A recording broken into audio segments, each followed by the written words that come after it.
Hello everyone, आप सभी का आपके अपने चैनल समीक्षा एनसीईआरटी पॉइंट में फिर से बहुत बहुत स्वागत है। आज हम ज्योग्राफी के लेसन 5 के पार्ट 2 को कवर करेंगे। जो बाकी का बचा हुआ हिस्सा है उसको कवर करेंगे। तो चलिए शुरू करते हैं। हमने इससे पहले पार्ट में यानी कि लेसन 5 के पार्ट 1 में सभी महाद्वीपों को कवर कर लिया था। अब चलते हैं जलमंडल की तरफ। तो हमारा नेक्स्ट क्वेश्चन है, जलमंडल में क्या क्या शामिल है? सागर, महासागर, नदियाँ, हिमनदियाँ, झीलें, भूमिगत जल, वायुमंडल की जलवाष्प आदि सभी। और जो हमारा जलमंडल है, पृथ्वी पर टोटल 71% जल है। नेक्स्ट क्वेश्चन है, महासागरीय जल की मुख्य गतियाँ कौन सी हैं? 3 गतियाँ होती हैं, तरंगे, ज्वार-भाटा और महासागरीय धाराएं। महासागर कितने व कौन कौन से हैं? हमारी पृथ्वी पर 5 महासागर हैं।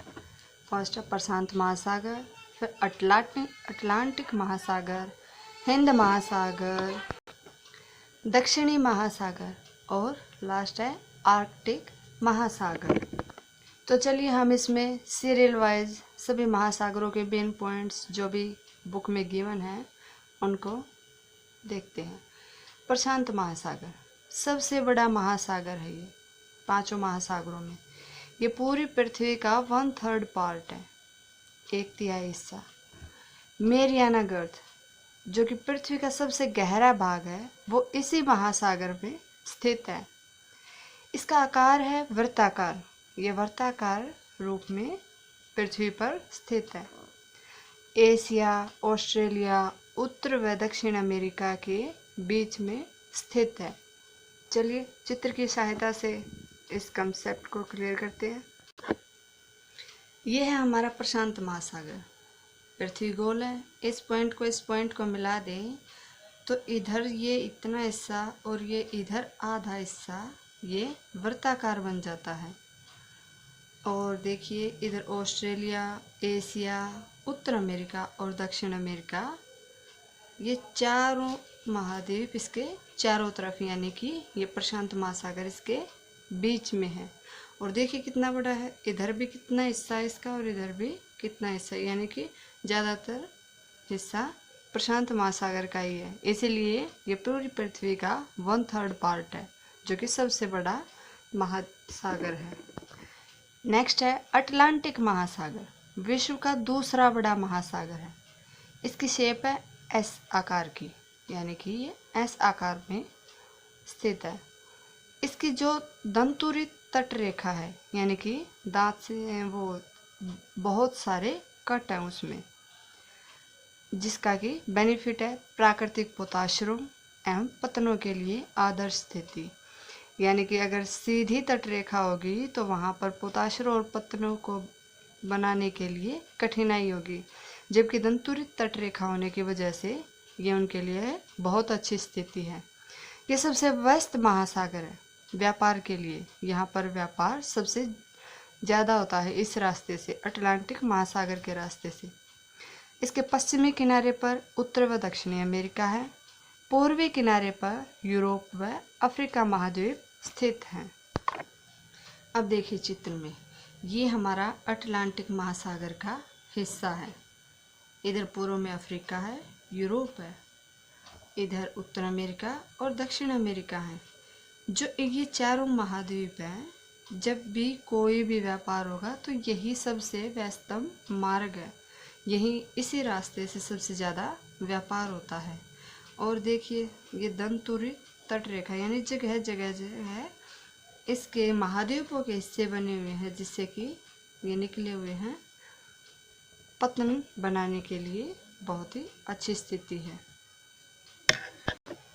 नेक्स्ट है हिंद महासागर।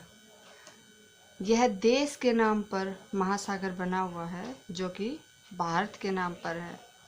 यह भारत को हिंदुस्तान बोलते हैं, हिंद इसी से लिया गया है। इसको इंडियन ओशियन भी बोलते हैं इंग्लिश में। इसकी शेप त्रिभुजाकार है। इसके उत्तर में एशिया है, पश्चिम में अफ्रीका है और पूर्व में ऑस्ट्रेलिया है। ये देखिए हिंद महासागर, यहाँ पे पूर्व में ऑस्ट्रेलिया, उत्तर में एशिया है जहाँ पे साउदर्न पॉइंट हमारा इंडिया का है, और इधर पश्चिम में अफ्रीका है। ये हमारा हिंद महासागर का एरिया है। नेक्स्ट हमारा है दक्षिणी महासागर। ये अंटार्कटिक महाद्वीप को घेरता है, यानी अंटार्कटिक महाद्वीप के चारों तरफ है ये।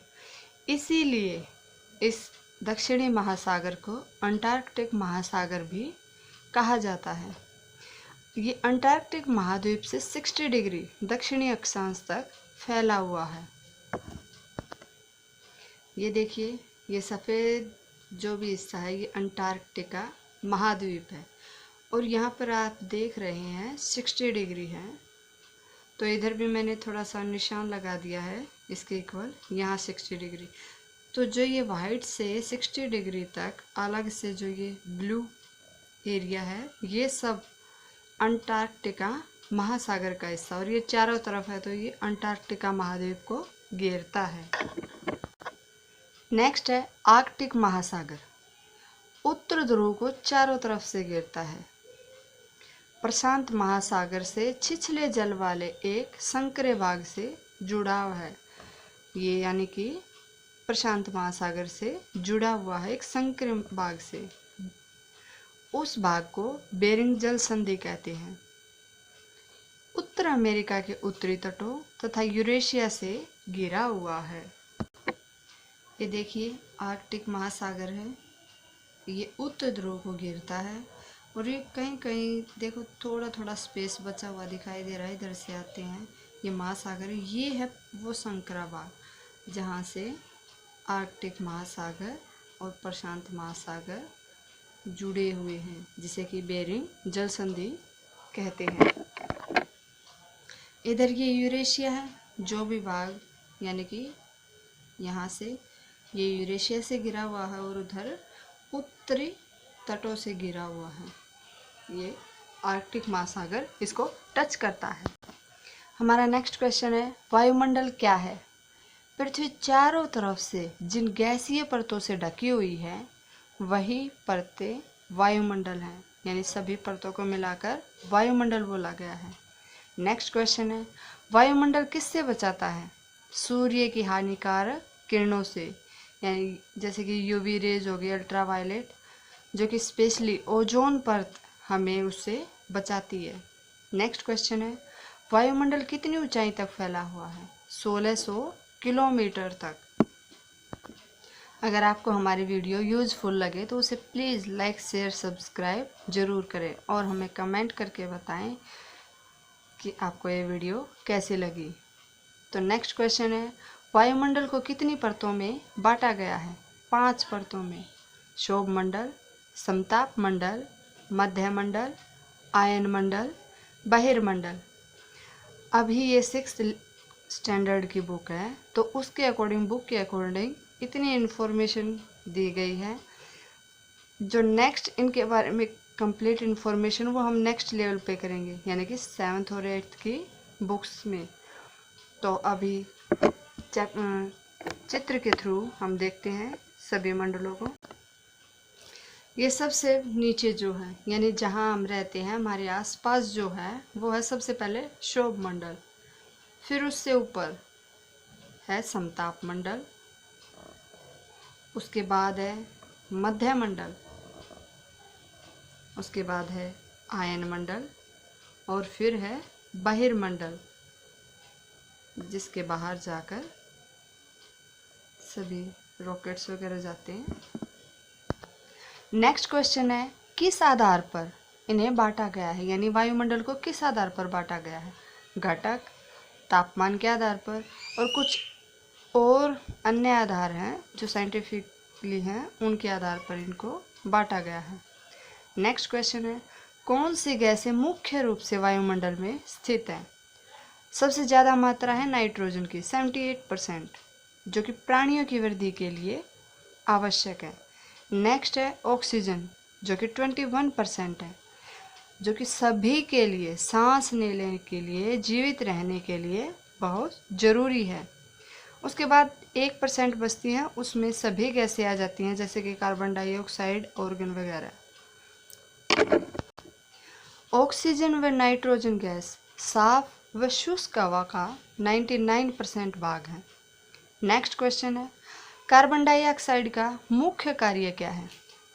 पृथ्वी द्वारा छोड़ी गई ऊष्मा को अवशोषित करके पृथ्वी को गर्म रखना। और कार्बन डाइऑक्साइड पौधों की वृद्धि के लिए बहुत आवश्यक है, तभी तो पौधे कार्बन डाइऑक्साइड लेते हैं और ऑक्सीजन छोड़ते हैं। नेक्स्ट क्वेश्चन है, वायुमंडल के घनत्व में भिन्नता का कारण क्या है? ऊंचाई में परिवर्तन, जैसे जैसे हम ऊपर जाते हैं घनत्व कम होता जाता है। नेक्स्ट क्वेश्चन है, घनत्व की स्थिति या मात्रा परिवर्तन कैसे होता है? कहाँ पर कैसा होता है? समुद्र तल पर सबसे ज़्यादा होता है, जबकि ऊंचाई बढ़ने के साथ साथ समुद्र तल से ऊंचाई बढ़ने के साथ साथ घनत्व कम होता जाता है और उसके साथ ही टेम्परेचर भी घटता जाता है। तभी तो आपने देखा होगा कि पहाड़ों पर जो पहाड़ चढ़ने वाले पर्वतारोही होते हैं वो अपने साथ ऑक्सीजन सिलेंडर लेके जाते हैं, उन्हें सांस लेने में कठिनाई होती है ऊपर जाने के बाद। और जबकि जो बर्फ़ होती है वो भी पहाड़ों पर ही जमती है क्योंकि वहाँ पर टेम्परेचर कम हो जाता है। नेक्स्ट क्वेश्चन है, पृथ्वी पर दबाव कौन डालता है? वायुमंडल, जो कि अलग अलग स्थानों पर अलग अलग दबाव डालता है। नेक्स्ट क्वेश्चन है, दाब कैसे बहती है, यानी कि अलग किस तरह वर्क करती है? दाब हमेशा उच्च दाब से निम्न दाब की ओर बहती है। इसी के बेस पे तो हवाएं चलती हैं और इसी के बेस पे बारिश होती है, इसीलिए हर जगह दाब अलग अलग होती है। नेक्स्ट क्वेश्चन है, पवन क्या होती है? गतिशील वायु। हम जैसे बोलते हैं हवा चल रही है, तो वो हवा वायु जो गतिशील होती है उसी को पवन बोलते हैं। नेक्स्ट क्वेश्चन है, जीवमंडल क्या है? स्थल जल हवा के बीच का सीमित क्षेत्र जहाँ जीवन मौजूद होता है, जहाँ पे हम रहते हैं, हमारे पेड़ पौधे होते हैं, जहाँ पर पानी में जीव जंतु होते हैं, वही हमारा जीवमंडल होता है। नेक्स्ट क्वेश्चन है, कौन से जीवों की प्रजातियाँ जीवमंडल में होती है? अब वही क्वेश्चन, सूक्ष्म जीवों, जहाँ पर भी जीव है, चाहे वो छोटे रूप में हो बड़े रूप में हो, सूक्ष्म जीव बैक्टीरिया से लेकर स्तनधारियों के रूप में जो भी प्रजाति जाति पाई जाती है वो सभी जीवमंडल में होती हैं। जीवमंडल के प्राणियों के भाग कौन से हैं? अब इनको दो पार्ट्स में डिवाइड किया गया है, एक जंतु जगत, दूसरा पादप जगत।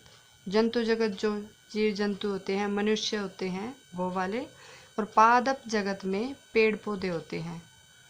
नेक्स्ट क्वेश्चन है, जल के प्रदूषित होने का कारण क्या है? दूषित पदार्थों का प्रवाहित होना, चाहे हम डायरेक्टली डालते हैं उसमें या फिर कहीं से जैसे बहता हुआ आता है तो वहाँ पे रास्ते में कुछ प्रदूषित पदार्थ होते हैं, दूषित पदार्थ होते हैं, जैसे फैक्ट्री वगैरह का प्रदूषित पानी होता है, इन सब की वजह से जल प्रदूषित होता है। नेक्स्ट क्वेश्चन है, वायु प्रदूषण का क्या कारण है? उद्योगों, तापीय विद्युत संयंत्रों, गाड़ियों का उत्सर्जित पदार्थ आदि।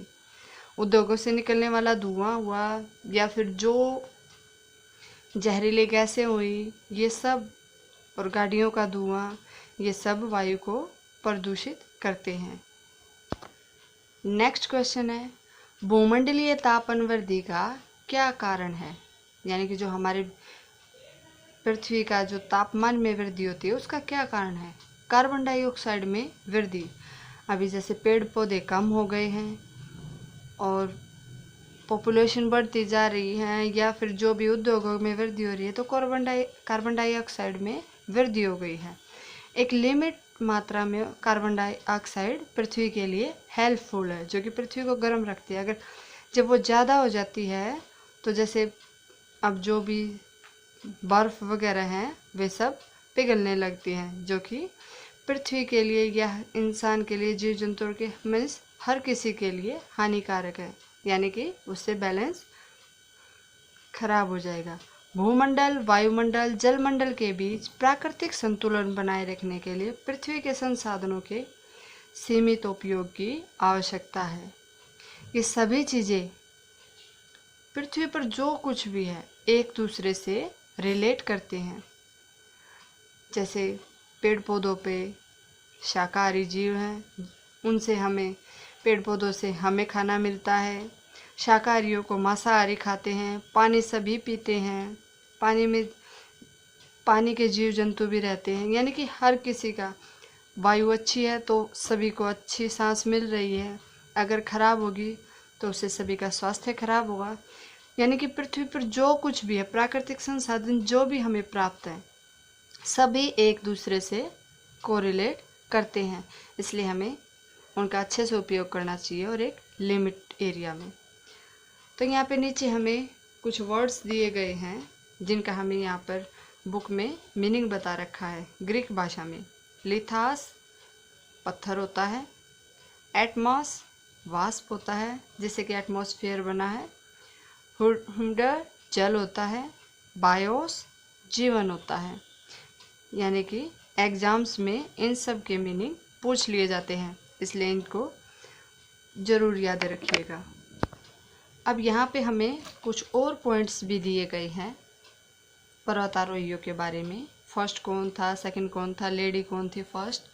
तो यहाँ पे देखते हैं न्यूजीलैंड के एडमंड हिलेरी और भारत के तेंजिंग नोर्गे शेरपा 29 मई 1953 को पृथ्वी के सबसे ऊंचे शिखर जो कि माउंट एवरेस्ट है उस पर चढ़ने वाले पहले व्यक्ति थे।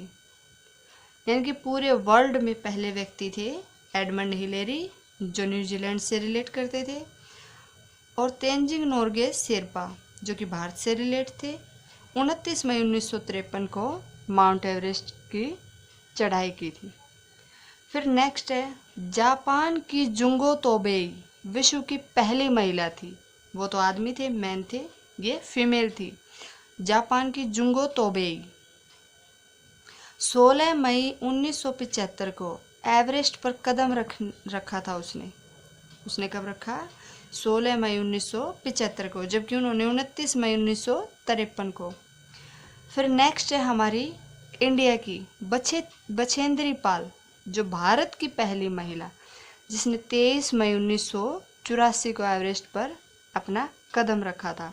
तो यहाँ पर हमारे 3 क्वेश्चन बन जाते हैं। मैन कौन थे एवरेस्ट पर चढ़ने वाले विश्व के सबसे पहले, लेडी कौन थी, और इंडिया की लेडी कौन थी जो सबसे पहले माउंट एवरेस्ट पर चढ़ी थी। तो इसी के साथ हमारा ये चैप्टर कंप्लीट होता है। हमने पूरे चैप्टर को बिल्कुल अच्छे से कवर किया है। अगर आप इसको 2 बार पढ़ेंगे तो ये अच्छे से बिल्कुल कवर हो जाएगा, आपको बार बार पढ़ने की ज़रूरत नहीं पड़ेगी। और ये सभी एग्ज़ाम्स के लिए बहुत ही अच्छा चैनल है, तो इस चैनल को लाइक शेयर सब्सक्राइब करना बिल्कुल ना भूलिएगा। तो मिलते हैं फिर नेक्स्ट वीडियो में नेक्स्ट चैप्टर के साथ। तब तक के लिए टेक केयर।